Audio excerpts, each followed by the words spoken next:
Capítulo 3. A corça de pés de bronze. A Hidra de Lerna tinha fama de possuir muitas cabeças. Mas quantas? As opiniões variavam de 7 a 100.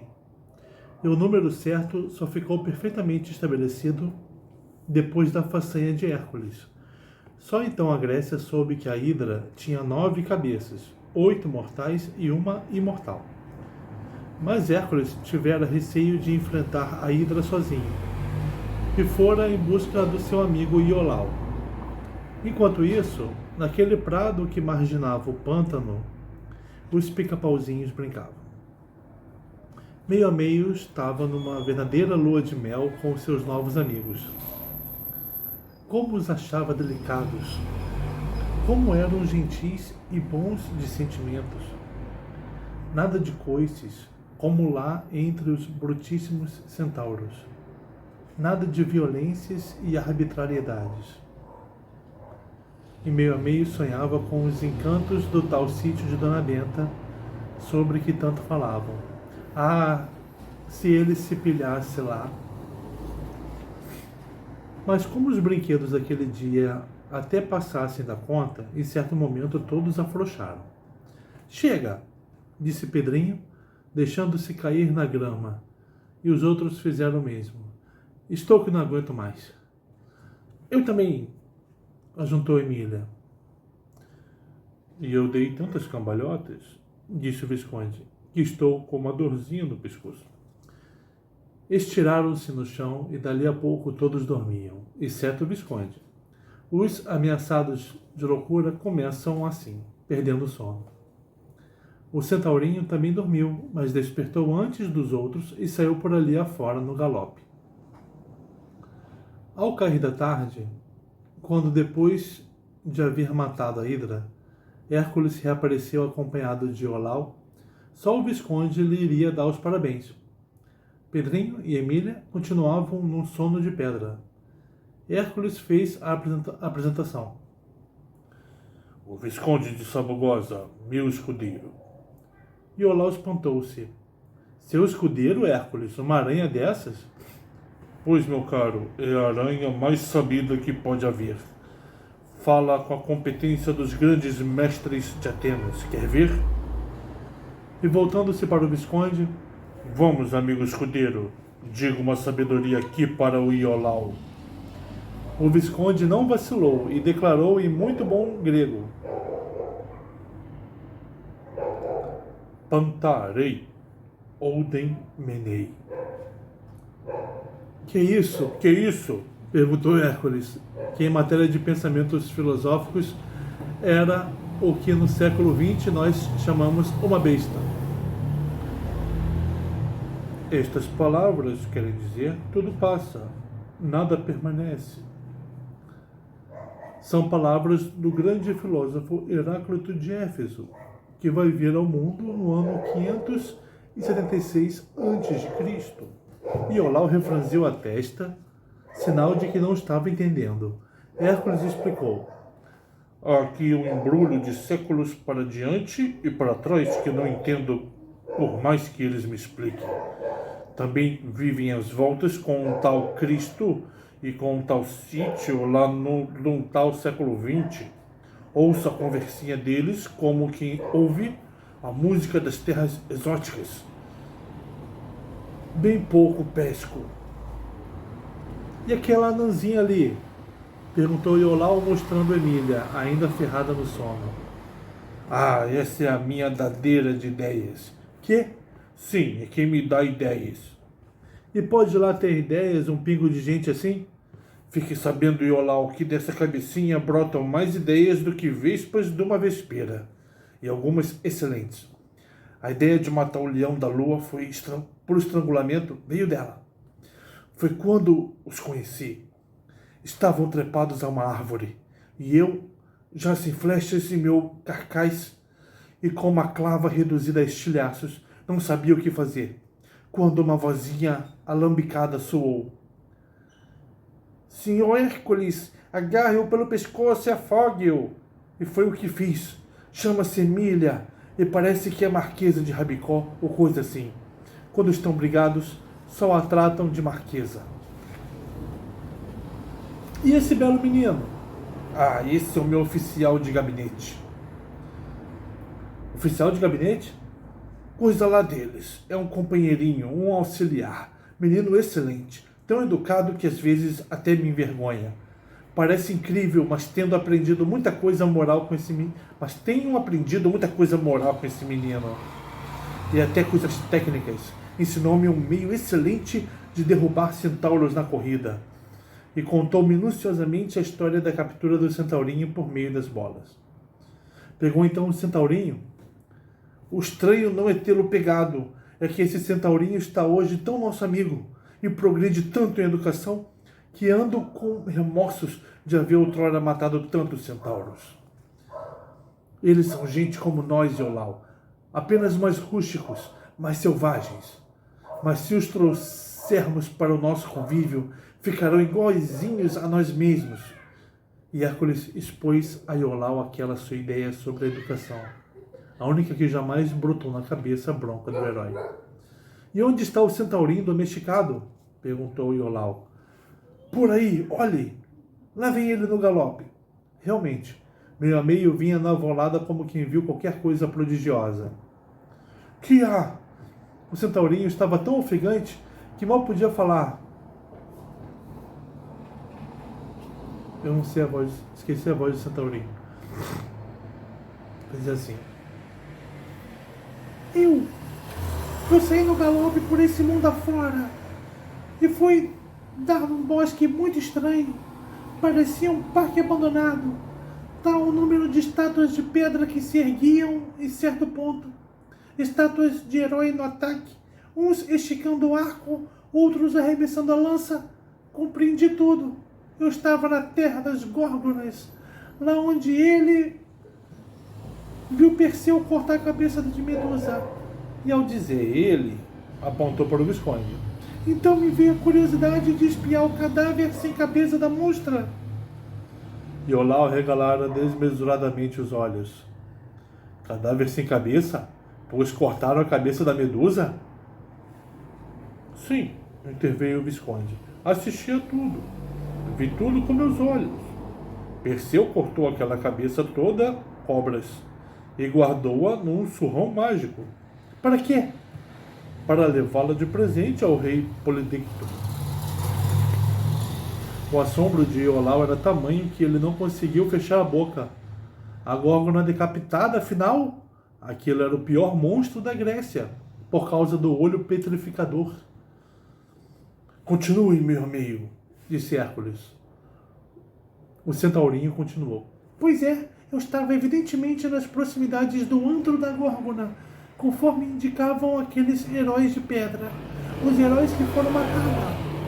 E ela de longe, com um simples olhar, transformou em estátuas. E afinal, dei com o antro.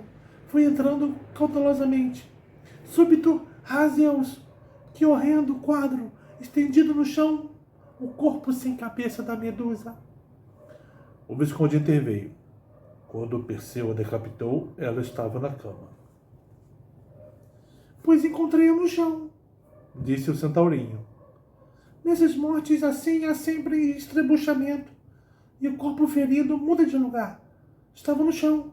Eu olhava sobretudo para o corte vermelho do pescoço. Subitamente, imagino o que aconteceu. Aquele corte começou a mexer-se.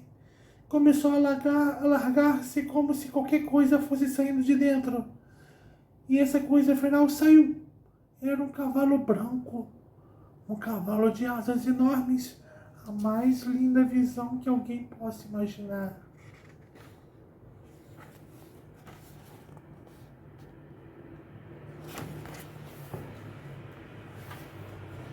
Pégaso! Exclamou Pedrinho, que acordara e viera juntar-se ao grupo. Bem disse vovó que o lindo Pégaso era um produto da Górgona. Meio a meio continuou. Pois vi o prodigioso cavalo de asas sair de dentro do cadáver da Medusa. Vi com esses meus olhos e custa-me acreditar. E que fez ele, depois de sair de dentro do cadáver da Medusa? Quis saber Emília, que também se aproximara. Fiz como fazem as borboletas quando deixam o casulo.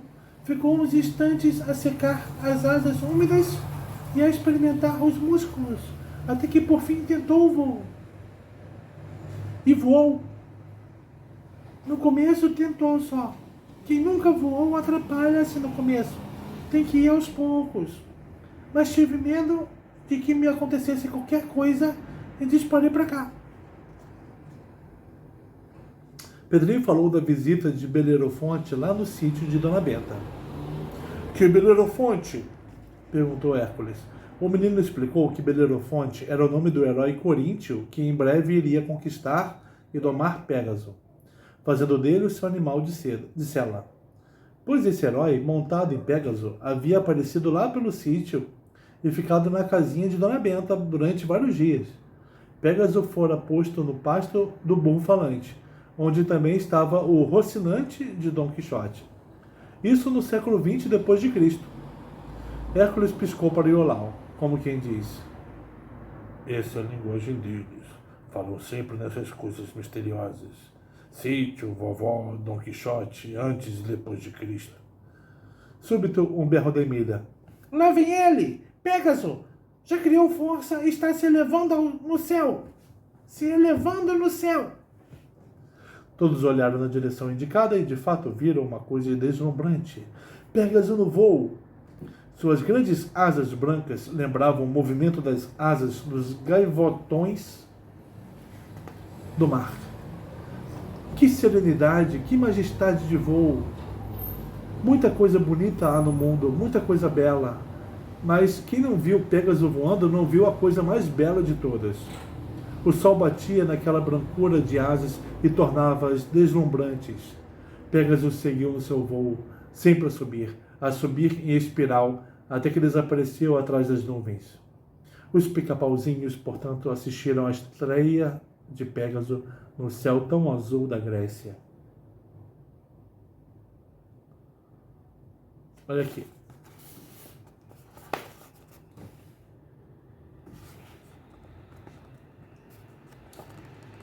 Iolau, Emília, Hércules, Visconde, Pedrinho, meio a meio.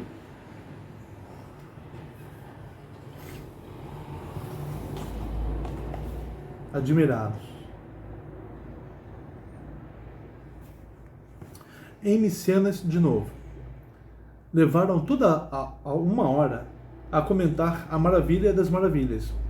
Depois Hércules falou: basta, temos agora de voltar a Micenas.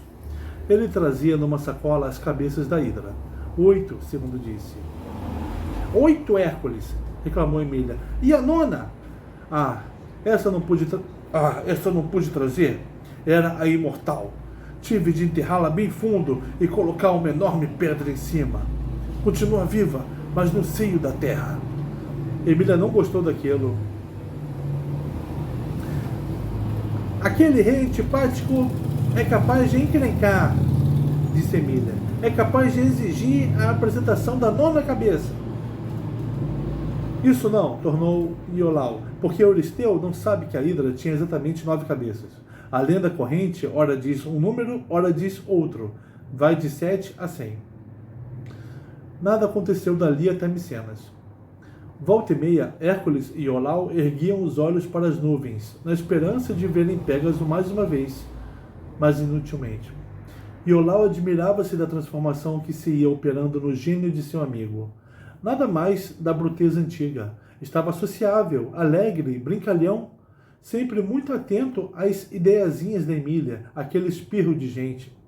E que familiaridade tinha ela com o tremendo herói. Era você para lá, você para cá, como se dirigisse a Pedrinho ou ao Visconde. E o herói gostava daquilo. Ao avistar em Micenas, Hércules disse a Pedrinho que fosse esperá-lo com os outros lá no camping, enquanto ele entrava na cidade com Iolau para dar contas a Euristeu da segunda façanha realizada. E separaram-se.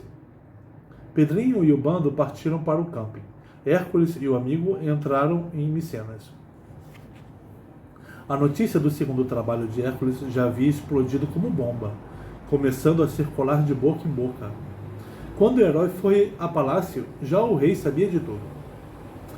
Euristeu estivera carrancudo, a excogitar um novo trabalho para aquele maldito herói que de fato tinha jeito de ser invencível. E consultou um seu ministro de Estado, célebre pelas manhas e patranhas. Como é que é a voz do rei? Acho que é assim. Eu morpo, disse o rei. Hércules não tarda a vir procurar-me para dar conta de sua peleja com a Hidra de Lerna. Mas já sei de tudo. Ele venceu-a como também venceu o leão da Nemeia. Que terceiro trabalho posso impor-lhe? Eumolpo segurou o queixo a refletir. Depois sorriu. Achei, disse muito contente. Hércules venceu o leão e a Hidra, monstros brutescos que só valiam pela força. Mas se o lançarmos contra a famosa corça de pés de bronze...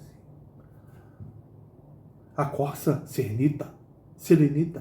Sim, além da corça de chifres de ouro e pés de bronze lá do templo de Ártemis, no monte Seleneu. Essa corça é consagrada à deusa, de modo que Ártemis a protege.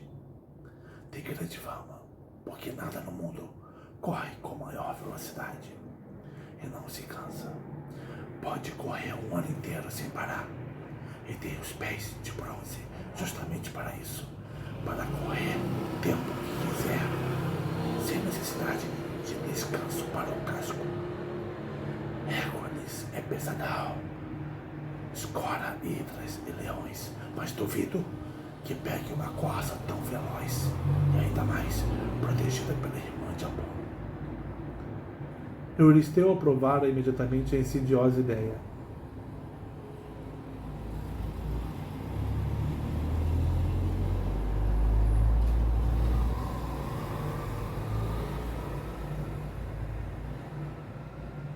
De modo que estava toda amável e risonho quando Hércules apareceu.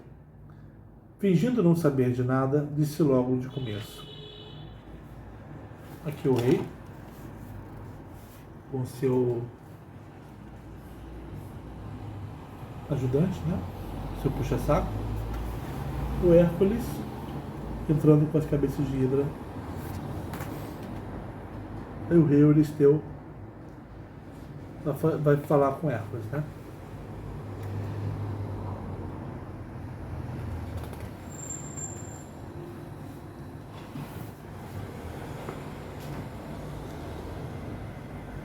Então, Hércules, venceu a Hidra também, ou... Vencia sim, majestade, e aqui trago a prova, respondeu o herói abrindo o saco e mostrando as horríveis 8 cabeças do monstro. Falta uma, a nona, justamente a imortal. Essa tive de esmagá-la, queimá-la e enterrá-la bem fundo, com uma enorme pedra em cima.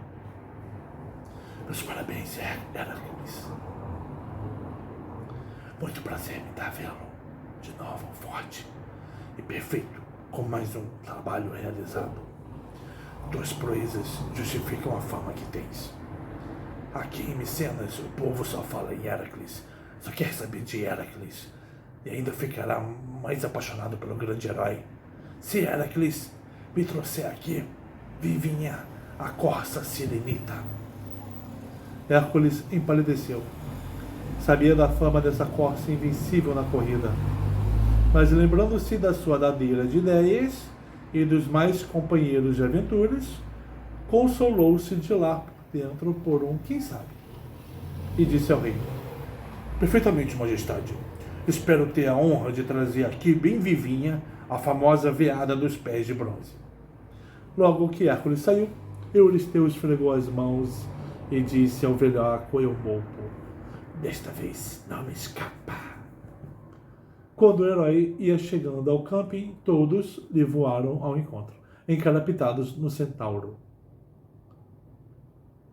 Sua majestade meteu-me agora num sério embaraço. Quer que eu traga a célebre corça selenita?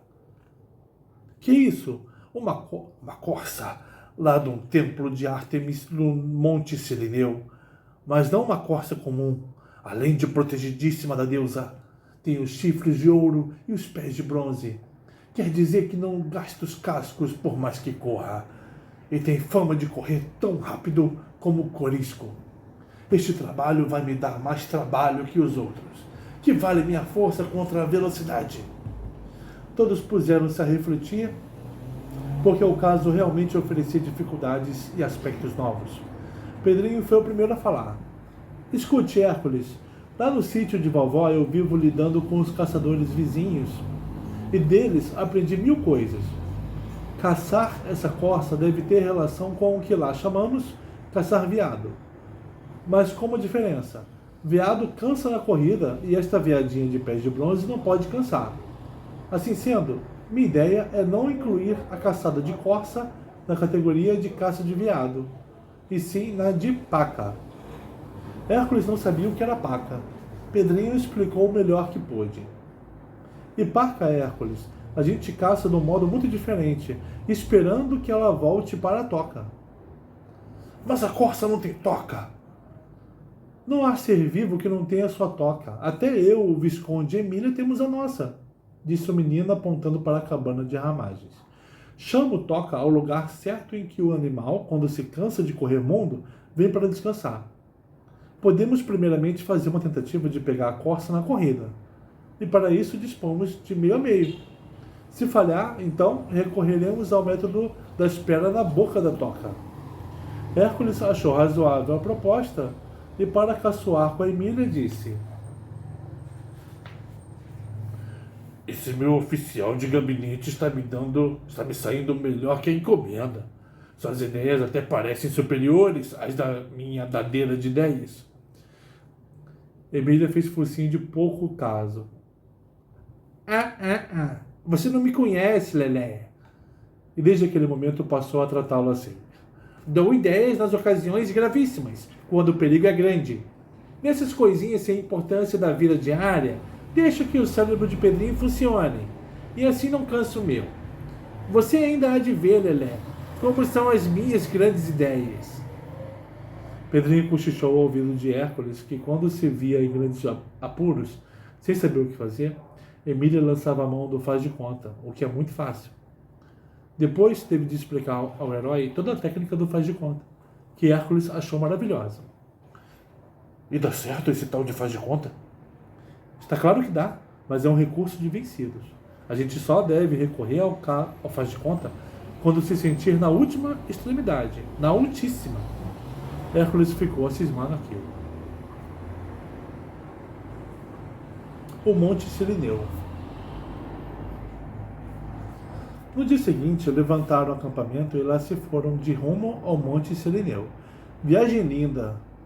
Em certo ponto, deram com um bando de ninfas que saíam de um bosque, tontas de terror, perseguidas por 3 sátiros. Lelé! Berrou Emília. Não deixe monstros tão feios atropelarem as coitadinhas. Hércules não disse nada. Sacou do carcaz 3 setas e, dobrando o arco, despediu uma atrás da outra. Zás, zás, zás. Os 3 sátiros rolaram por terra, mas embolados apenas, não mortos. As flechas não os haviam trespassado. Hércules admirou-se. Que? Pois então suas flechas já não atravessavam um sátiro? Emília explicou, com o maior lampeirismo. Fui eu, Lelé, que tirei a ponta de várias flechas de seu carcaz. Deixei metade com ponta, metade sem ponta. Para quê? Para isso que aconteceu. Não seria uma estúpida maldade dar cabo dos pobres sátiros? Assim, com a minha ideia das flechas sem ponta, as ninfas se salvaram e eles ficaram apenas machucados. Acho que Emília tem razão, ajuntou Pedrinho. Nada de mortes inúteis. Para quê? Hércules não gostou muito daquela reinação, mas resignou-se. Se fosse discutir, seria pior. Os argumentos emilianos eram como flechas de ponta, dos que matam as objeções. Foram ver os sátiros caídos lá adiante. São meio a meios também? Exclamou Emília. Corpo de homem e pedra e pernas e pés de bode e chifres de bode na testa? E catimbudos, observou Pedrinho, tapando o nariz. O mesmo cheiro daquele bode lá da fazenda do coronel Teodorico. Os 3 sátiros jaziam por terra, estropiados pelos cetáceos de Hércules, mas sem ferida de sangue. Gemiam com a dor na machucadura.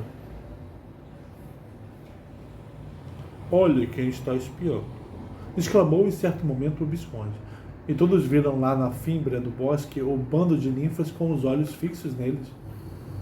Hércules disse: assim que sairmos daqui, correm todas para cá e vêm cuidar desses sátiros. As ninfas fogem dos sátiros só por coquetismo. Na realidade, pelam-se por eles. Onde há sátiros, há ninfas. E onde há ninfas, há sempre sátiros. E assim foi. Logo que todos se afastaram dali, as ninfas vieram na carreira ao encontro dos sátiros caídos. Depois os levaram a braços para dentro da floresta. Continuaram a viagem. Como era agradável viajar na Grécia, uma delícia de clima, uma delícia de paisagem. De vez em quando cruzavam-se com viandantes a pé e havia paradas para uma prazinha. Foi numa dessas paradas que vieram a conhecer os donos do olival, uma família composta de marido, mulher e 3 filhos. O vulto agigantado de Hércules assustara o homem, fazendo-o colocar-se à frente da esposa e dos filhos como para defendê-los. E ao dar com o centauro ficou com mais medo ainda, branco que nem papel. Pedrinho interveio. Somos de paz, amigo. Este é o grande Hércules que anda a realizar os seus famosos trabalhos. Já matou o leão da Nemeia e a hidra de Lerna. E Cal meio a meio é um grande amiguinho nosso. Matou o leão da Nemeia? Repetiu o homem com assombro. Sim, por que se admira? É que moro lá nas vizinhanças. Saímos em peregrinação a Delfos para consultá-la ao oráculo de Apolo e me interrompeu. Ah, então já sei. Moro no olival, onde há um pastorzinho com um rebanho, não é? Exatamente, exclamou o homem com a fisionomia iluminada. Como sabe disso, menininha? É que estivemos lá e até dormimos em sua casa. O assombro do homem não tinha limites. E o senhor Hércules também? Claro que sim, mas não há lá cama que lhe sirva. Dormiu em 6 pelegos estendidos no chão. Bom, só assim. E como vão os meus carneiros? Então o dono dos carneiros. Ótimos. Só que desapareceram 4. 4? Como? O pastorzinho contará o que houve. Hércules já estava dando sinais de fome e Pedrinho propôs que acampassem ali e meio a meio fosse incumbido de obter boia. Emília convidou os donos do olival a almoçarem com eles. Meia hora depois, estavam todos perfeitamente acamaradados, diante de 4 carneiros sobre as brasas. E o assombro do homem não teve limites quando viu Hércules sozinho dar cabo de 3. Sua esposa cochichou-lhe baixinho. Está explicado o desaparecimento dos 4 carneiros nossos.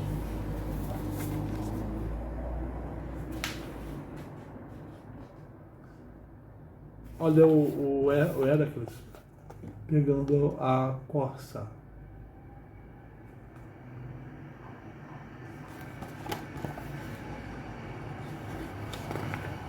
Depois do almoço,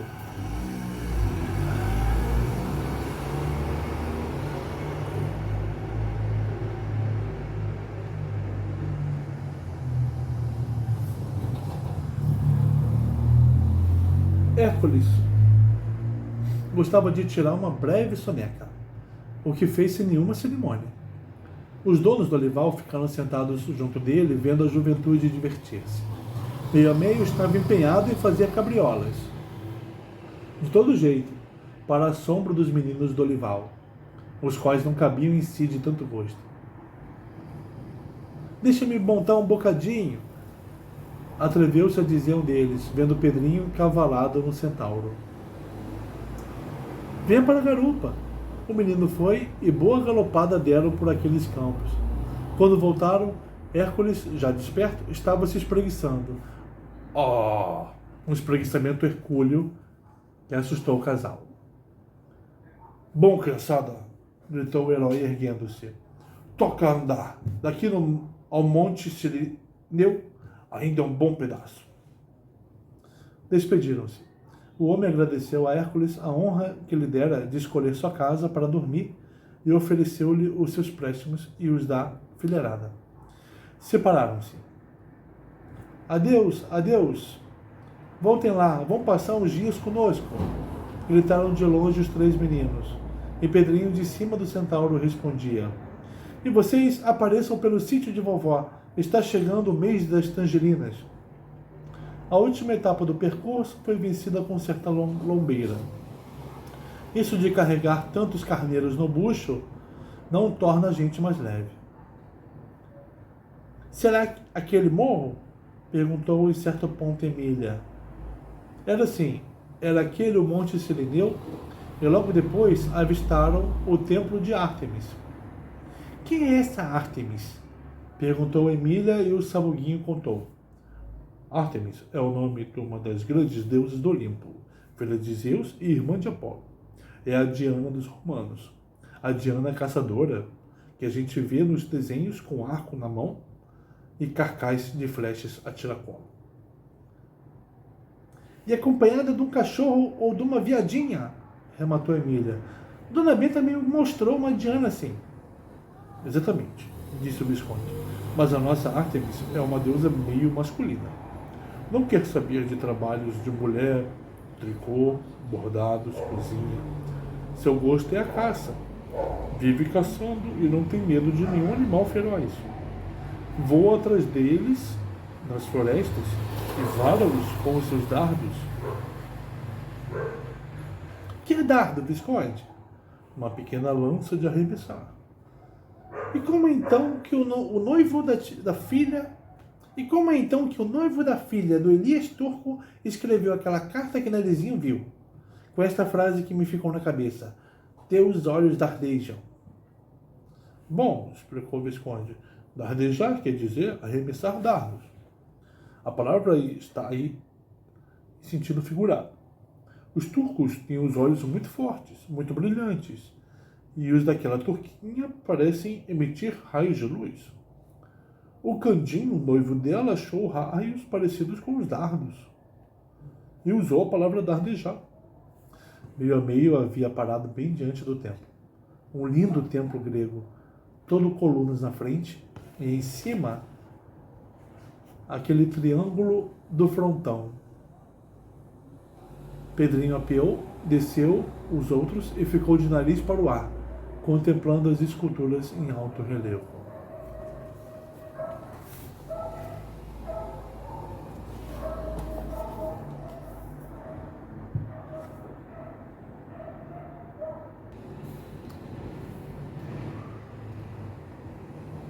O Visconde abriu o bico e disse: Esse alto relevo do frontão representa a matança das Nióbidas, ou filhas da pobre Níobe.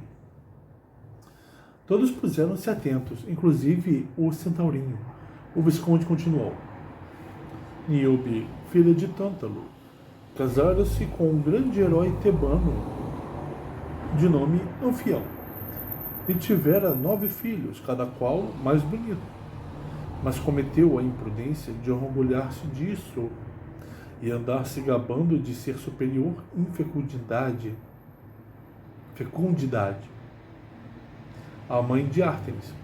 Resultado: essa deusa, que é muito vingativa, resolveu dar cabo da bela ninhada. Invadindo a casa de Níobe, matou a flechaços todas as suas filhas, enquanto o irmão de Ártemis, Apolo, fazia o mesmo a todos os filhos homens que andavam por fora caçando. Essas esculturas representam a grande tragédia de Níobe. Meio a meio abria a boca sempre que o Visconde abria a sua torneirinha de ciência. Que fenômeno prodigioso! Pensava lá consigo o potro de Centauro. Como dentro de uma aranha daquele tamanho cabia tanta coisa? E de uma vez em que perguntou a Emília a razão do fenômeno, ela respondeu: porque ele é sábio. Sábio quer dizer isso, cheio de ciência. O Visconde é um sabugo de milho que, em vez de ter grãos de milho por fora, tem grãos de ciência por dentro. É só darmos corda e a caixa de música pega a tocar. Hércules havia entrado no templo para oferecer um sacrifício à deusa. E Emília teve a ideia de fazer o mesmo.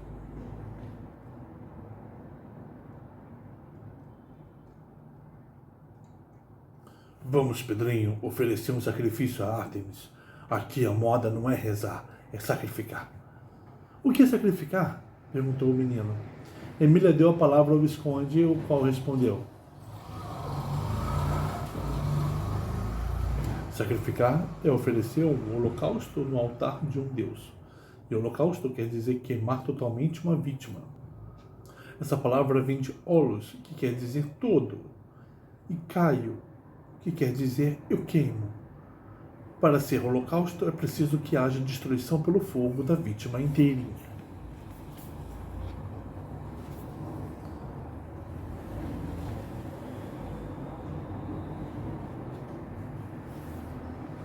A corça. O Visconde fez uma preleção completa sobre os sacrifícios gregos, ou melhor, antigos, porque todos os povos da antiguidade usavam esse meio de aplacar a cólera dos deuses ou conquistar-lhes o favor. Eles eram ingênuos, disse o Sabuguinho. Julgavam que o fumo das carnes queimadas nos templos ia ter aos narizes dos deuses e os aplacava ou comovia. Contou que depois esse costume foi mudando. Em vez de queimar animais, queimavam plantas aromáticas ou derramavam vinho no fogo. Depois passaram a depositar oferendas nos altares, costume que muito agradou aos sacerdotes, os quais, na qualidade de espolitas dos deuses, ficavam com as oferendas, e o Visconde foi por aí além. Não havendo nem sequer um pombo para sacrificar a deusa, coisa aliás que Pedrinho não admitiria, a ideia da ex-boneca foi queimar no altar de Ártemis 3 fios de cabelos da cauda do centaurinho. Meio a meio comoveu-se com a lembrança. 3 fios de cabelos de sua cauda queimados no altar da deusa, que amor! Hércules já ia saindo do templo. E eles, com a prosa, não puderam verificar que sacrifício o herói oferecera. E já iam entrando no templo com os 3 fios de cabelo sobre as 2 mãos em salva da Emília, quando um bé soou, um bé de viadinha. A corça! Gritou Hércules e todos se atiraram na direção do bé. Ainda há tempo de verem no ar o risco dos 3 pulos com que a corça venceu a distância que ia dali até o bosque próximo. Seus chifres de ouro brilharam ao sol, e quando suas patas de bronze batiam em alguma pedra no chão, o som era de sino. Está no bosque! Exclamou Hércules. Vamos cercá-la de 5 lados, já que somos 5. E colocou seus 4 companheiros em 4 pontos estratégicos, ficando ele a ocupar o 5º. O bosque era pequeno, um simples capão de mato no meio da pradaria circundante. E agora, continuou, temos que ir fechando o círculo. Ela há de tentar fugir por cima das 5 direções. E quem sabe se conseguimos agarrá-la no pulo. E assim fizeram. Cercaram o bosque e foram apertando o círculo.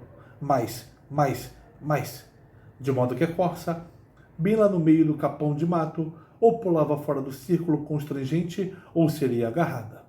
A corça percebeu o jogo e compreendeu o plano. Mas errou num ponto. Contou só 4 perseguidores. Não incluiu entre eles o Visconde. Nem sequer prestou a menor atenção desse heróizinho. Quem no mato pode prestar atenção a um sabugo de milho ainda com palhinhas no pescoço e sem cartola? E como não houvesse prestado atenção no Visconde, a corça resolveu fugir justamente pelo setor do Visconde. Eles esqueceram de botar alguém ali. Devia ter pensado consigo mesma. Mas não fugiu naqueles tremendos pulos que davam no limpo. Visto como dentro da mata os embaraços são muitos. Cipós, galhos, ramagens. Arremessou-se aos pulinhos, e num deles caiu justamente em cima do Visconde, o qual se agarrou a uma das suas patas de bronze. A corça nem percebeu o que fora. Era como se alguma simples maçaroca de palha houvesse enganchado em seu pé. e lá continuou nos pulinhos, até ver-se em campo aberto.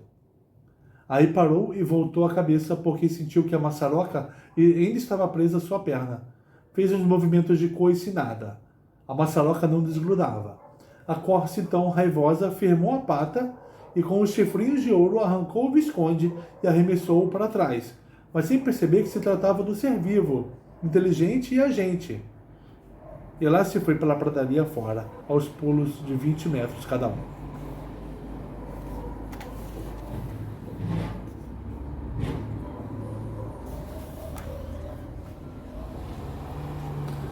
Os outros caçadores, percebendo que a corça já havia saído do bosque, trataram de reunir-se na esperança de que um deles a houvesse agarrado.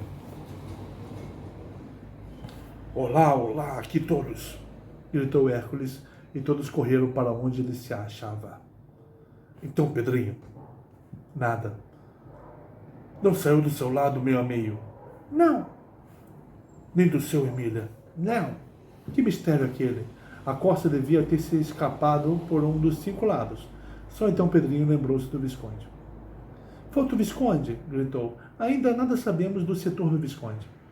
Mas que fim levaram o Visconde? Pesquisaram em todas as direções e nada. Voltaram ao bosque e examinaram minuciosamente o setor que lhe tinham dado, e nada. Pedrinho era muito hábil em descobrir coisas nas florestas, de tanto que as frequentava lá no sítio de Dona Benta. Não tardou a perceber, pelo amassado da vegetação, que o setor de fuga da corça fora justamente aquele, e pôde acompanhar os rastros da corça até a saída para o campo. Os rastros amiudavam-se num certo ponto. Aqui ela parou uns instantes e pererecou. Houve qualquer coisa aqui. Pedrinho estava certo. Fora ali que a corça arrancara com o chifre a maçaroca presa à sua pata de bronze. Pedrinho continuava no exame. E daqui, disse ele, ela partiu no galope. Há esses rastros de pererecamento e mais nada. O próximo rastro deve estar neste rumo a 20 metros de distância. E de fato, a 20 metros dali, encontrou o novo rastro da corça. Mas o Visconde, Pedrinho, insistiu Emília. Será que a corça o levou nos dentes? Ele é milho e as veadas são milívoras. Quem procura acha, respondeu Emílio. E puseram-se todos a procurar o Visconde ali na macega, porque no bosque não havia o menor sinal dele. Súbito, pá! O pezinho de Emília deu uma topada numa coisa nem dura nem como pedra, nem mole como queijo. Ela abaixou-se para ver o que era, recuou os capinzinhos e deu um berro. Eureka! Achei o Visconde! Está aqui, mas completamente morto e amarrotado. Todos correram para lá e de fato viram o Visconde morto e destroçado, sujo de terra, com várias palhinhas do pescoço arrancadas. Pedrinho agarrou-o e auscultou-o para ver se o coração batia. Um riso de triunfo acendeu sua cara. Vivo, vivo sim. O coração está fraquinho, mas batendo. Foi um desmaio apenas. Mas o que é que teria acontecido? Num dos pulos, a corça caiu bem em cima dele e amassou-o. Foi isso, disse Emília. Pedrinho não concordou. Se fosse isso, tínhamos de encontrá-lo lá no bosque, no ponto em que havia ficado, e não aqui tão longe. Como veio para aqui? Eis o mistério. Meio a meio foi no galope a um riacho perto a fim de trazer água. Que água milagrosa! Bastaram os borrifos no rosto do Visconde para que ele abrisse os olhinhos e voltasse a si. Olhou para todos, ainda torto e pateta. Depois disse: Foi com um chifre de ouro que a malvadinha me arrancou. Está variando, cochichou Pedrinho para Emília. Mas logo depois viu que não. O Visconde estava era contando muito certo o que havia ocorrido. Ela rompeu do meu lado, vinha aos pulinhos curtos, e caiu bem em cima de mim. Eu agarrei-a pelo pé e fechei os olhos. Parece que ela nem percebeu. Continuou de pulo em pulo até sair do mato. Mas aqui no campo me viu agarrado ao seu pezinho de bronze e sacudiu no ar. Como eu não largasse, veio com o chifre e me arrancou dali e me jogou longe. Perdi então os sentidos. A consternação foi geral, não só pelo que acontecera ao Visconde, como pelo fato de a corça, depois de uns momentos nas unhas de um deles, ter conseguido escapar.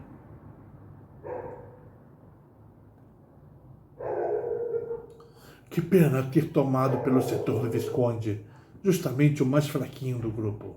Ah, se viesse do meu lado. Hércules mostrava-se desapontadíssimo. Perdera aquela oportunidade única. E agora? Como descobrir a corça outra vez? Naquele seu galope desapoderado. Onde estaria ela naquele momento? E por mais que pensasse no caso, não conseguia formular ideia nenhuma. O plano de Pedrinho. Sentaram-se todos eles nos degraus do templo para o estudo da situação. O centaurinho propunha-se a seguir os rastros da corça e a persegui-la no mais louco dos galopes, se acaso a encontrasse. Pedrinho objetou que era inútil, pois se de cada pulo ela vence 20 metros, como pode um cavalo alcançá-la? Emília advertiu de que meio não era cavalo. Eu disse cavalo, justificou-se o menino, porque para os efeitos da corrida ele é cavalo. E meio concordou. O problema era saber que direção tomar a corça. Os rastros, visíveis no chão até certo ponto, perdiam-se dali por diante. Ela tanto podia ter se dirigido para o norte como para o sul, para leste como para o oeste, e devia já estar longíssimo. E se consultássemos o oráculo de Delfos? Lembrou Emília. Pedrinho não achou sem pé nem cabeça a sugestão. Vale a pena tentar, sim, Emília. E podemos mandar para lá o Visconde, no pó de Pirlim-Pim-Pim. Num instante ele vai e volta. Como já esteve em Delfos e conhece o oráculo, há de arranjar-se muito bem. Não sei, duvidou Emília. O Visconde esteve lá apenas como oferenda que fizemos aos sacerdotes. Com a Pítia ele não lidou. Não lidou, mas sabe como se deve fazer. Os sábios sabem tudo. Hércules, que estava sem ideia nenhuma na cabeça, também aprovou a lembrança da Emília. Quem sabe? Tudo era possível naquela Grécia. Assentado o plano, Pedrinho deu ao Visconde todas as instruções e mandou-o tomar a pitada. Hércules o havia informado com precisão da distância dali até Delfos, de modo que o Visconde não errou no cálculo do pó, indo aterrissar direitinho nos arredores da cidade. Mas, ai, um grande transtorno o esperava. Já ia ele entrando no templo de Delfos quando, por azar, deu nos olhos do mesmo sacerdote a quem Pedrinho o entregara como oferenda. O sacerdote arregalou os olhos e exclamou: Por Apolo, os cavalos de Diomedes me comam se esta aranha não é a mesma que me fugiu lá na tesouraria. Isais agarrou o Visconde pelas palhinhas do pescoço e encaminhou-se para o depósito. O pobre Sabinho nem sequer esperneou. Para quê? Numa situação daquelas, nada mais inútil que o esperneamento. O sacerdote abriu o depósito e jogou-o para cima do montão de oferendas, blocos de ouro, estatuetas preciosas, peças de seda bordada, frascos preciosos de perfumes, muito âmbar, muito marfim, incenso e mirra. Pedrinho havia calculado que em 1 hora o Visconde ia, consultava o oráculo e voltava, mas já se haviam passado 3 horas e nada. Chegou por fim a hora do jantar e nada de Visconde. Meio pôs-se a preparar o assado de Hércules, que nesse dia era um garrote de 10 arrobas. Os outros, sentados em redor do braseiro, debatiam o estranho caso do Visconde. Que lhe poderia ter acontecido? Cada qual formulava uma hipótese, e foi Emília quem acertou.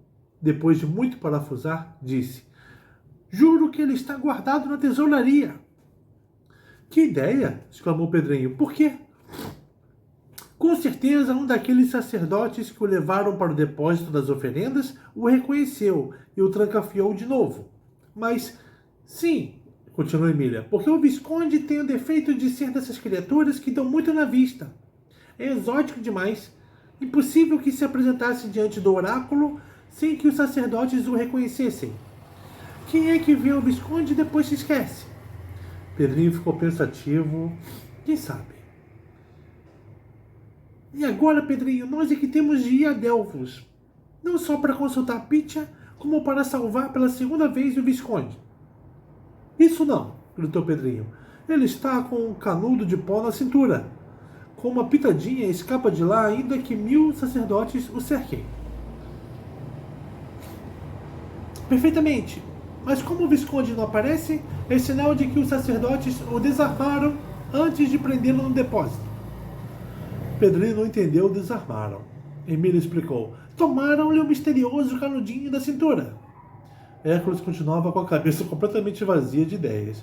Estava tão aborrecido com a perda do escudeiro que às vezes lhe vinham ímpetos de ir a Delfos, arrombar a golpes de clava a porta da tesouraria e arrancar de lá o Visconde bem nas barbas dos sacerdotes. A refeição daquela tarde foi das mais tristes. Apesar da excelência do assado, todos o comeram por comer, com o pensamento longe dali. Pedrinho estava com o ar concentrado, piscando muito, sinal de intensa preocupação. Por fim, assentou no plano proposto. Sim, Emília, não há remédio.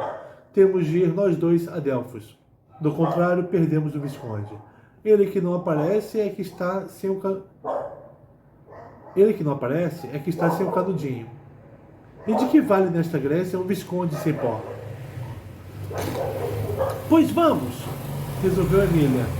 Podemos partir amanhã cedo. O oráculo abre às 10 horas. O sono daquela noite fez pendant com o jantar. Um sono inquieto, com pesadelos, desagradável. Até Hércules custou a pregar os olhos. Só quando os primeiros galos cantaram é que o sono o venceu. Mas a preocupação de Hércules não era apenas o caso do seu escudeiro, e sim também como apanhar a corça. Na manhã seguinte, Pedrinho discutiu com Emília sobre o presente a oferecer aos sacerdotes da Pitya, porque os sacerdotes não fazem nada de graça.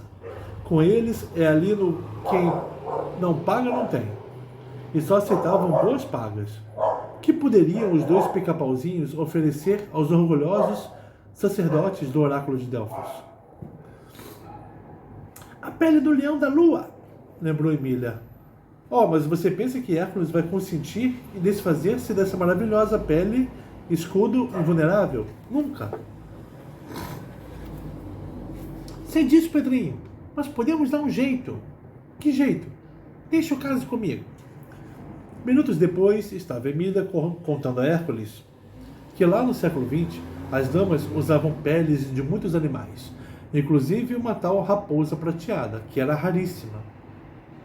E por causa do valor dessas peles, os homens foram descobrindo os melhores meios de preservá-las, de livrá-las de bichinhos e bolor.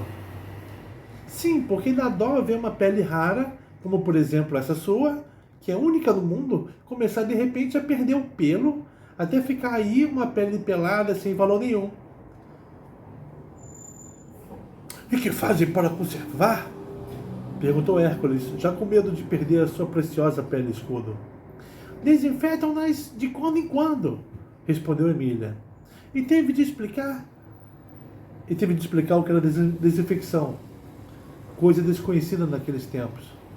Depois falou nos vários desinfetantes de cheiro forte e nas ervas aromáticas que envenenam com o cheiro as pequeninas traças das peles.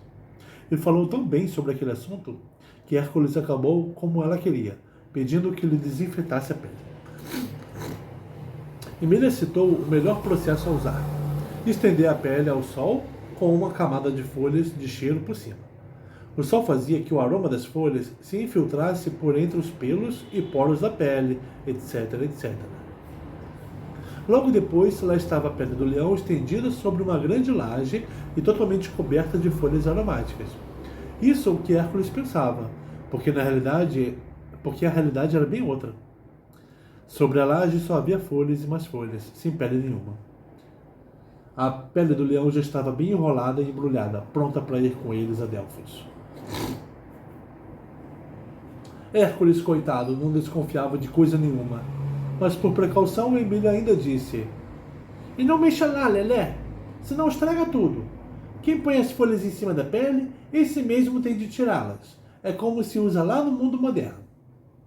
Resolvido o caso da oferenda, só lhes restava calcular, bem calculada, a pitadinha de pó. E pronto. Mestres que eram em tais cálculos, Pedrinho despejou na palma da mão de Emília a quantidade exata e fez o mesmo na sua. Em seguida, 1, 2 e 3. Zum! Instantes depois, despertavam nos arredores de Delfos, a mesma cidade a que tinham ido no tempo das aventuras com o Minotauro. Recordaram-se de tudo e até reconheceram certas caras vistas naquela ocasião. O oráculo já está bem perto? O oráculo já está aberto? Perguntou Pedrinho a um passante. E como a resposta fosse afirmativa, encaminharam-se para o templo de Apolo. Como vinham gentes de todas as cidades gregas para consultar a Pítia, mesmo àquela hora a multidão já era grande. Pedrinho, com a pele ao ombro, dirigiu-se ao vestíbulo onde se discutiam as oferendas. Descansou o rolo no chão e disse a um dos sacerdotes: Pode me atender aqui mesmo num caso especial? O sacerdote franziu a testa, curioso do que poderia ser. Fale, menino. Pedrinho explicou que estavam com grande urgência. Precisavam consultar a Pítia e voltar com a maior pressa. Há muitas pessoas na frente, respondeu o sacerdote. Mas se fizermos uma oferenda valiosíssima, como jamais houve outra, e que pode ser essa preciosidade? A pele do leão da lua que Hércules matou na Nemeia. E Pedrinho desenrolou diante do sacerdote atônito a maravilhosa pele, única no mundo. O sacerdote cheirou-a, apapou-a, correu a mão pela pelagem macia. Era um grande conhecedor. Frequentemente lidava com oferendas de peles de toda sorte de animais, mas pele como aquela jamais vira. E chamou um companheiro e depois outro, ficando os três a cochichar. Por fim, reuniram-se em redor da pele todos os sacerdotes do templo. Emília piscava para Pedrinho. Segundo o salvamento do Visconde. Depois de todos aqueles cochichos, o sacerdote aproximou-se de Pedrinho e declarou: Aceitamos a sua proposta. Será levado à presença da Pítia nestes 3 ou 4 minutos. E ele mesmo foi guardar na tesouraria a preciosa pele. De caminho notou que havia uma frase escrita na parte pelada do couro. Tentou ler. Não conseguiu e deliberou lá consigo. Depois de fechado o expediente, virei decifrar isso. E trancou a pele lá dentro. A frase, escrita numa língua que ninguém no mundo antigo poderia ler, porque era uma língua futura, dizia o seguinte: Visconde, palpitamos que você está preso aí na tesouraria e privado do pó. Vai uma pitada num embrulhinho bem no fundo da orelha desta pele. No momento em que o sacerdote abria a porta, aspire o pó. Mas depois de bem embrulhado na pele, porque é preciso que se escapem os dois, você e a pele, Pedrinho. Assinado Pedrinho. Então quem não falou isso não foi Emília, foi Pedrinho, né? De volta da tesouraria, o sacerdote levou Pedrinho e Emília para o recinto da Pítia, que lá estava de camisolão branco diante da trípode a fumegar. Pedrinho, que já conhecia todo aquele cerimonial, aproximou-se dela com Emília pela mão e disse: Desejo saber em que rumo está correndo a corça Cirineia que o grande herói Hércules está encarregado de pegar. E também desejo saber se ela volta. A Pítia ouviu a pergunta com a maior atenção e depois, estendendo os braços, debruçou-se sobre aquela fumaça, aspirando-a. Ficou logo em estado de embriaguez e falou: Depois de chegar à terra dos hiperbóreos, o corisco voltará para sua deusa. Estava terminando a consulta. O sacerdote fez ao menino gesto para que se retirasse e cedesse o lugar ao consulente seguinte. Que acha da resposta, Pedrinho? Perguntou Emília, logo que se viu na rua. Não acho nada, porque não sei onde é a terra dos hiperbóreos. Só o Visconde poderá me esclarecer. Temos de esperar pelo Visconde. Ele é lerdo como todos os sábios. mas impossível que não sinta o cheiro da pele e não desconfie. E se desconfiar, está claro que vai examiná-la e dará com o meu recado escrito. Mas que dose de pó você calculou? Ah, pensei muito nisso, sim. Pus uma verdadeira pulga de pitadinha, a necessária para ele escapar de lá e cair nos subúrbios da cidade. Temos de esperá-lo lá na Estrada Grande. Olha a consulta a Pitya.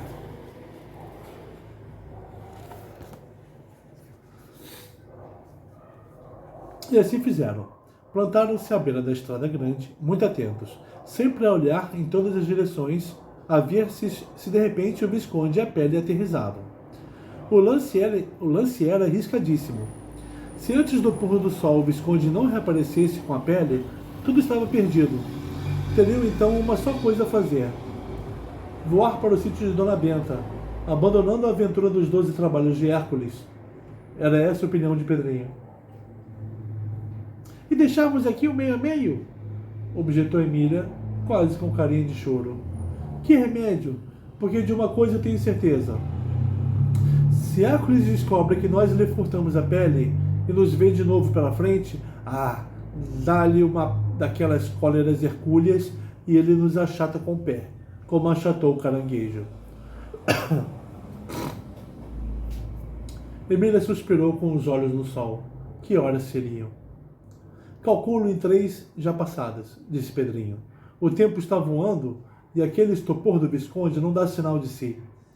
Com certeza nem viu pele nenhuma. Está estudando cientificamente alguma baratinha grega. Parece mentira cabeluda.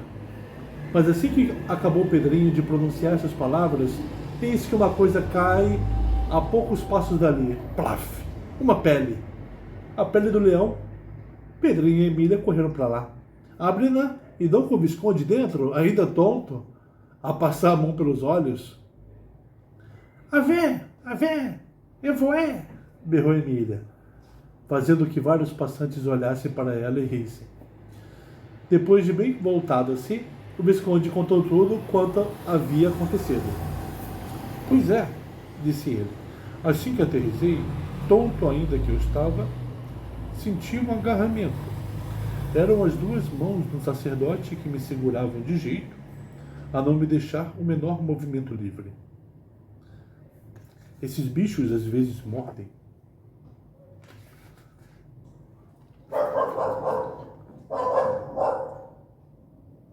Pareceu-me ouvi-lo dizer. E ela se foi comigo para a tesouraria. Antes de me largar lá, examinou-me de alto a baixo e deu com o meu canudinho de pó atado à cintura. Cheirou sem aspirar, provou um bocadinho com a ponta da língua. O que será isso? Talvez o alimento deste inseto? Mas como foi que da outra vez ele me fugiu daqui? Não compreendo. E afinal fechou-me na tesouraria, no meio de uma montanha de preciosidades. E quais foram seus pensamentos lá na tesouraria, Visconde?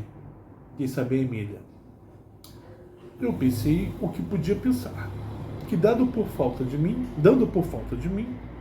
vocês fatalmente viriam procurar. E que chegando cá a Delfos, fatalmente descobririam meu paradeiro. E que descobrindo meu paradeiro... Já sei, Visconde, interrompeu Emília.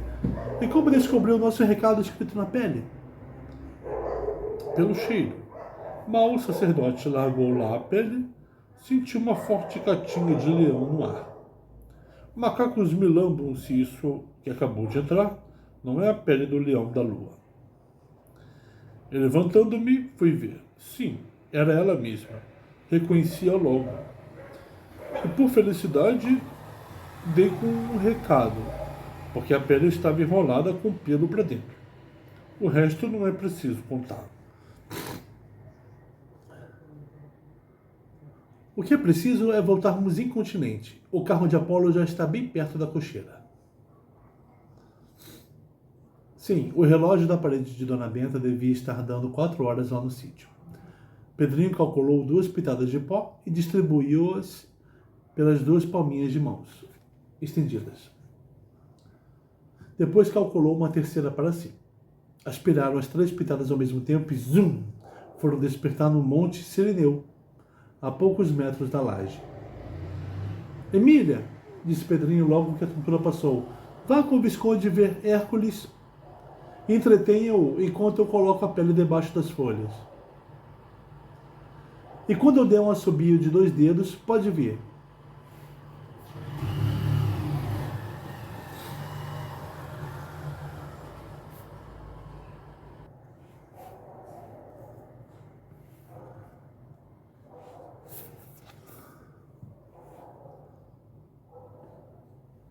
Emília pegou o Visconde pela mão e foi correndo na direção do templo. Encontrou Hércules dormindo ao sol, feliz como um lagarto. Quando no sono, o herói esquecia-se de todas as suas inquietações. Meio a meio estava ausente, com certeza em busca do jantar. Emília pegou do chão uma palhinha e fez cócegas no ouvido de Hércules. O herói deu um grande tapa em si mesmo e despertou. E ficou uns instantes apatetado ao ver diante de si o seu prodigioso escudeiro ali com a boneca. Então, meu caro, o que foi que aconteceu? Emília tomou a palavra. Era preciso falar e falar e falar até que soasse o assobio de Pedrinho. E ela falou pelos cotovelos. Contou tudo de tudo e mais alguma coisa. E quando no fim Hércules disse: Bom, estou ciente. Preciso agora ir recolher minha pele. Emília deu uma grande risada. Está ciente, Lelé? Ah, como é ingênuo. Tenho muita coisa ainda a dizer. E a da mais alta importância. Como, por exemplo... Mas não precisou inventar mentiras. O assobio de Pedrinho havia soado. Que assobio é aquele? Indagou o herói. É de Pedrinho. Está nos chamando na laje. Hércules rumou para lá, acompanhado da Emília. Pedrinho, de mãos na cintura, olhava muito atento para a camada de folhas. Posso retirar a pele? Perguntou ele logo que o herói chegou. E na voz de sim, esparramou as folhas e suspendeu a linda pele. Hércules levou-a ao nariz, fez uma careta. Extraordinário! Como é que depois de passar horas e horas ao sol, sob uma camada de folhas odoríferas, esta pele só mostra a mesma catinha de sempre?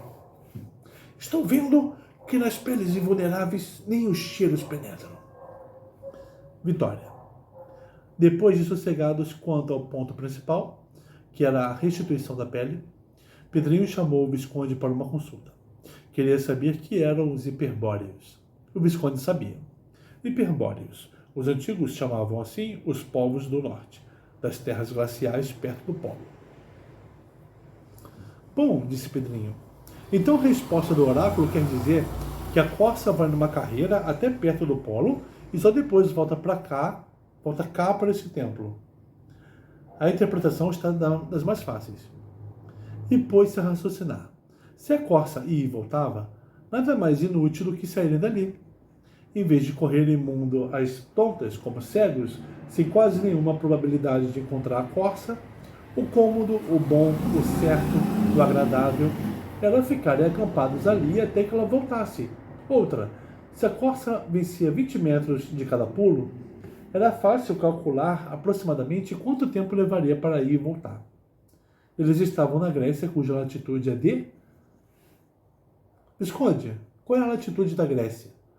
A Grécia fica entre 37 e 40 graus de latitude norte. E as terras hiperbóreas que a Pítia falou? Isso é o arquipélago de Spitzberg, lá entre 76 e 80 graus de latitude. A distância daqui até lá é de uns 40 graus, quer dizer que passa de 5.000 quilômetros. Pedrinho coçou a cabeça. 5.000 quilômetros! Que pena ver tantos quilômetros no mundo. Depois calculou a velocidade da carreira da corça, achando 200 km por hora. Mesmo assim, ela levaria 52 horas para ir e voltar. Não era muito. Podiam esperar ali. Mas apesar de haver feito pouco caso no faz de conta da Emília, Pedrinho resolveu recorrer a ele para encurtar o prazo. Sim, disse para si mesmo, faz de conta que a corça volta depois de amanhã. E correu a dizer aos outros que, com base em seus estudos e nos do Visconde, a corça estaria de novo ali depois de amanhã à tarde. Hércules não duvidou. Ele já não duvidava de nada que os seus maravilhosos companheirinhos dissessem. E como vamos fazer para pegá-la?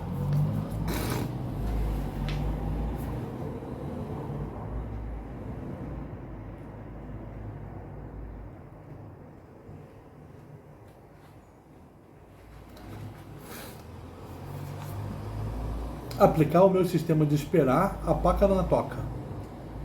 No caso da corça, a toca é o templo de Ártemis. Podemos esperá-la aí no campo, cada um de nós num dos pontos de passagem mais provável. Emília já estava ali, muito atenta, de mãos na cinturinha. Ao ouvir aquilo, deu uma risada. Depois, mas se o templo é a toca, por que não a esperamos dentro da toca? Hércules assustou-se com a ideia.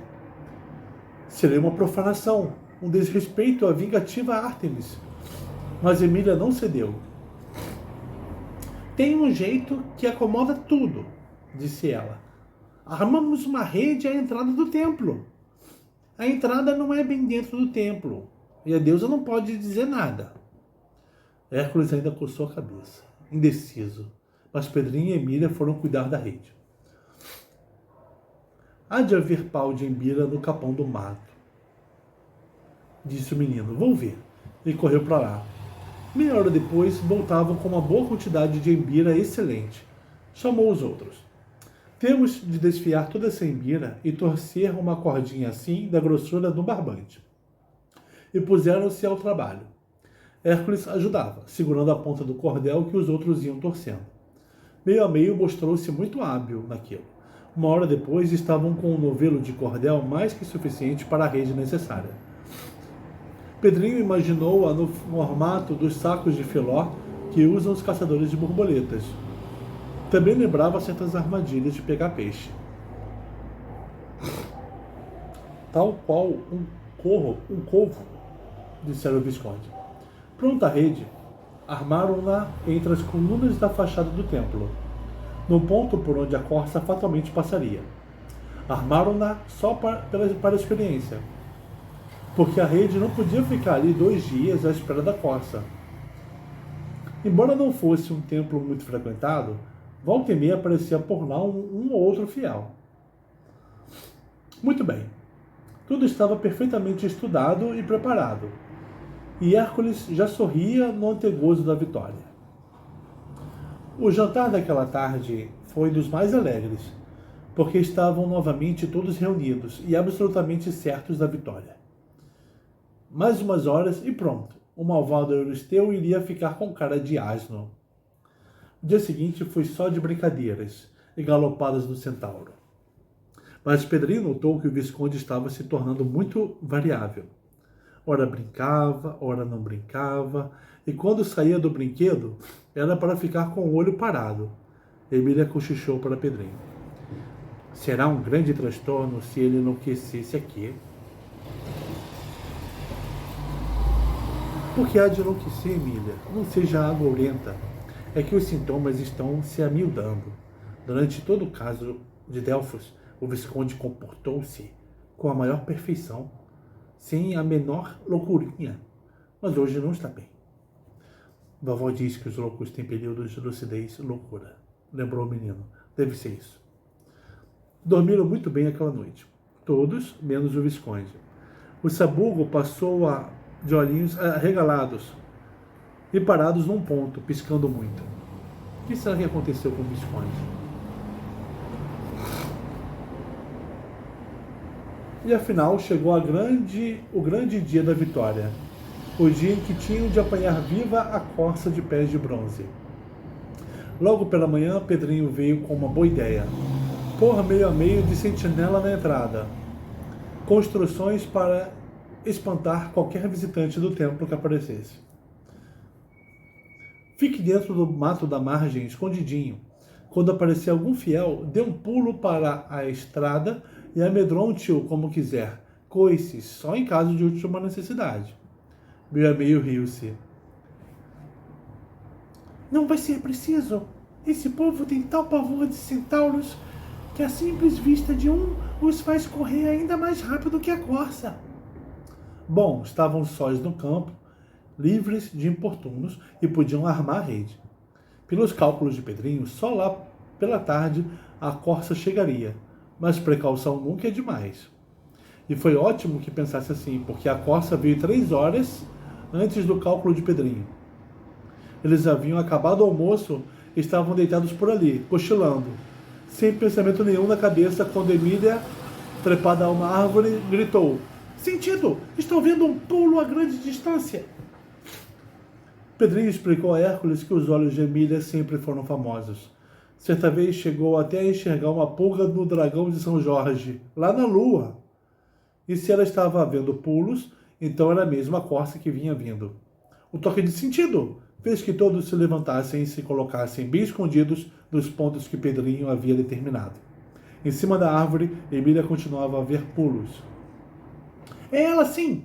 Vem de pulo em pulo e vai ficando maiorzinha à medida que se aproxima. Neste 1 minuto está aqui. Como custou a passar aquele último minuto de espera? Emília ainda gritou: Os chifres de ouro rebrilham ao sol. Ela está pulando o ribeirão. Do ribeirão ali eram 100 metros, 5 pulos.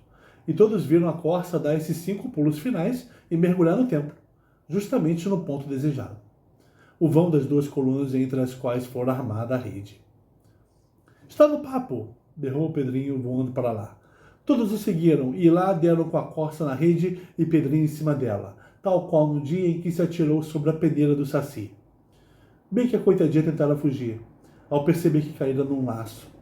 Mas seu chifre de ouro enganchou-se nas malhas da rede, o que deu a Pedrinho tempo de chegar e atirar-se. Se não fosse aquele abençoado enganchamento, o mais certo era ter a corça escapado pela 2ª vez, e aí então nunca mais.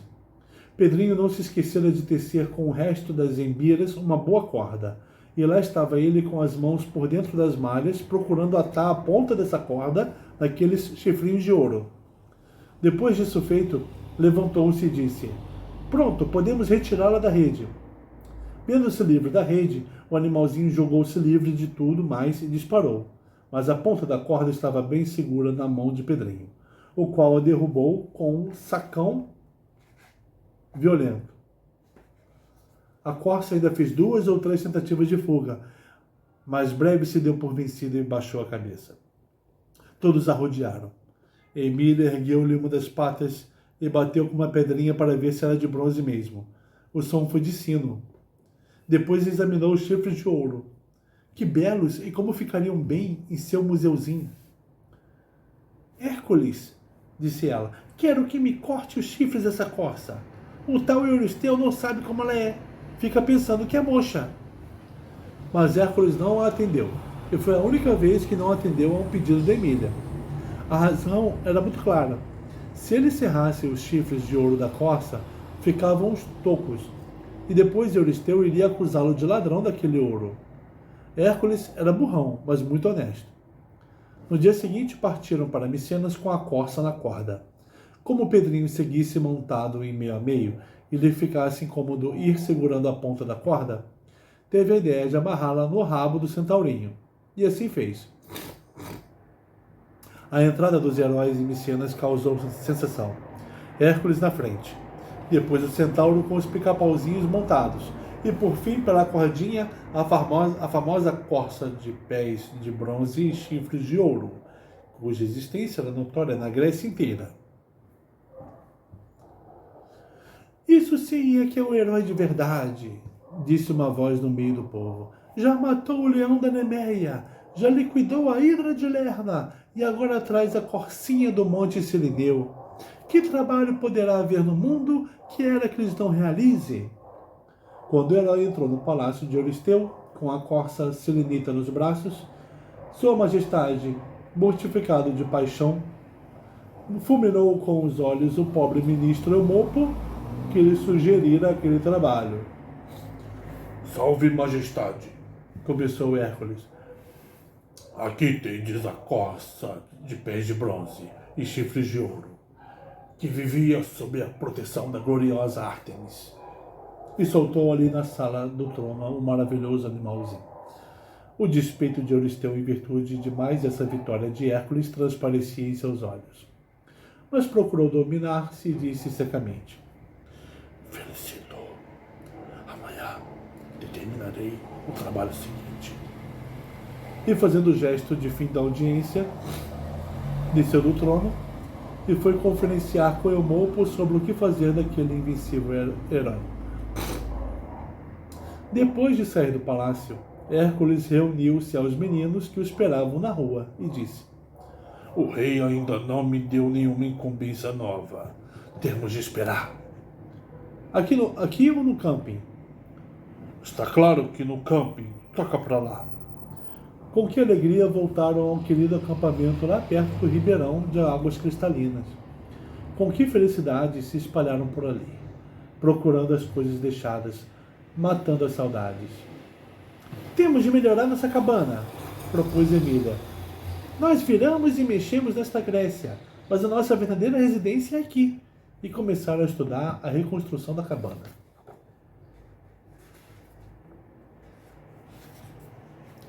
E por que, disse Pedrinho, em vez de reconstruir essa miserável choupana de palha, não havemos de fazer uma casinha como a que os meninos perdidos construíram para Wendy? A ideia encantou a todos, e o resto do dia passaram na maior atividade, reunindo materiais de construção. A floresta forneceu muita coisa, e o que não havia na floresta era comprado no armazém. Faz de conta que Emília abriu a beira da estrada. Comprado no armazém, faz de conta que Emília abriu a beira da estrada. Emília abriu um armazém faz de conta. Lá adquiriram telhas para o telhado, e vidraças já prontas, e tábuas para o assoalho, de modo que a casinha se foi tornando uma beleza. Na frente quero uma fila de colunas como as do templo de Ártemis, reclamou Emília. Mas que é das colunas? Vou mandar uma dúzia lá do meu depósito. E foi com as colunas faz de conta do armazém de Emília que o arquiteto Pedrinho ergueu a fachada da construção. Emília exigiu ainda, sobre as colunas, um frontão ao tipo do de todos os templos gregos, com esculturas. Quero no frontão um alto relevo que represente as principais cenas da caça corsa. Esculturas de mármore. E quem vai esculpir isso? Lá no meu armazém também vendo esculturas maravilhosas. E Pedrinho construiu o frontão e colocou lá as maravilhosas esculturas vindas do armazém de Emília. Hércules não largava dos meninos e babava-se de gosto ao vê-los brincar. Na sua vida de herói, sempre em luta com toda sorte de monstros e guerreiros, nunca tivera tempo de prestar atenção nesses bichinhos tão interessantes chamados crianças. E das crianças, o que mais agora o interessava era o tal de brinquedo. Parece que a única preocupação do bicho criança é brincar e brincar e brincar. E no brinquedo usam muito aquela maravilha do faz de conta. A gente grande não sabe o que é isso, mas por isso a gente grande é tão infeliz. Hércules começou a compreender que a maior maravilha do mundo é realmente o faz de conta, isto é, a imaginação, o sonho. A casinha nova já não era casa, era templo habitável. Templo por fora e casa de morada por dentro. Mas os templos têm que ser dedicados a alguém. Templo de que deus ou deusa, Pedrinho? Perguntou Emília depois de tudo pronto. O menino pensou. Os deuses e deusas da Grécia andavam fartos de templos, tantos havia por lá. O melhor era dedicarem aquele templozinho à vovó, coitada, tão longe dali e com reumatismo. Emília concordou. Imediatamente viu surgir na fachada do templo um letreiro entalhado em mármore faz de conta. Templo de Havia. Emília não entendeu. Havia vovó em latim, explicou Pedrinho. Mas a língua aqui é grega.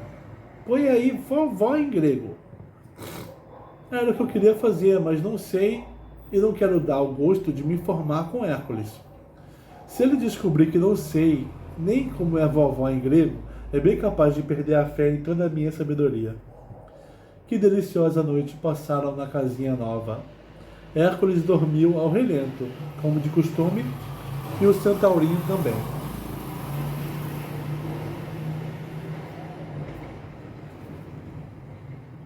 Isso fez que a sensação de segurança dos pica-pauzinhos fosse imensa. Guardados por um semideus e por um centauro. Que mais poderiam desejar? No dia seguinte chegou um mensageiro com um pergaminho. Hércules, que era analfabeto, pediu a Pedrinho que o lesse. O menino desdobrou o rolo e leu o seguinte: Sua Majestade, o rei Euristeu, de Micenas e Tirinto, ordena ao seu súdito Héracles que siga imediatamente para Erimanto, na Psófida, a fim de descobrir o monstruoso javali que anda a assolar aquelas paragens. E como assim quer, assim manda, Eumolpo, primeiro-ministro de Sua Majestade Altíssima. Hércules arreganhou um sorriso. Se era um javali, então se tratava de massa bruta. E de massa bruta, ele jamais teve medo. Para Hércules, o perigo estava em trabalhos como o da corça, contra a qual a sua força era inútil, um trabalho que requeria muita inteligência. Se vencera com tamanha facilidade a corça de pés de bronze, isso fora em virtude da colaboração de Pedrinho e dos outros. Sim, refletia consigo o herói, eles representam a inteligência e eu só disponho da força. Em muitos casos, a força nada vale e a inteligência é tudo, como no da corça. Mas o javali, são ainda mais broncos do que eu. Depois deu ordem aos outros já reunidos em seu redor. Aprontem-se que amanhã de madrugada vamos partir para Erimanto. Emília lembrou-se da casinha. E fica largado aqui esse nosso amor de casinha?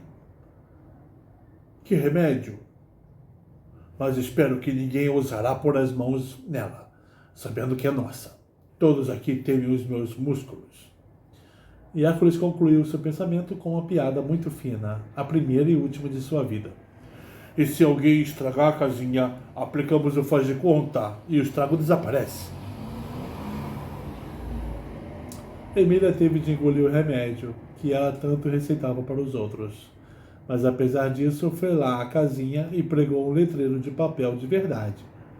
Papel não, costas do pergaminho momentos antes recebido, o qual dizia assim: Esta casa tem dono. Ai de quem mexer nela. Será esmagado pelo pé de Héracles, com a mesma força com que esmagou o caranguejo. No dia seguinte, às 4:30 da madrugada, partiram para o Erimanto. Olha a casa. Com um aviso.